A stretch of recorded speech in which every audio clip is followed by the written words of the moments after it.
we should not be doing permanent tattoos. In fact, the vast majority of scholars say that it is prohibited. Now, when it comes to someone who already has done it, or sometimes you were not practicing much, or you weren't a Muslim at a certain stage and you did a permanent tattoo, what happens? Or you did it and now you're regretting it. Now, it's not so easy to remove it, because sometimes it is more damaging to remove it than to just leave it. You know, you made the mistake and it was there once. If I'm going to try and rectify it, I might damage my body even more, in which case you don't try and rectify it, you leave it as it is and you seek the forgiveness of Allah and He will forgive you. There are many people I know of, even my personal friends, some of them have had these tattoos before they accepted Islam.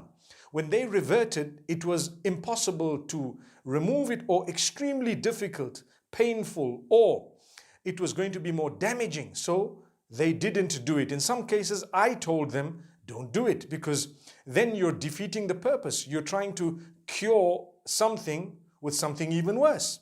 So for that reason, you will find a lot of people with tattoos, not because they're defying Allah. They did it when they were either ignorant or non-Muslim, or they were not practicing so much, and now they won't be able to remove that tattoo. So don't judge people when you see people with tattoos. I know there are a few scholars who actually have a few tattoos that are quite embarrassing to them according to what they've told me.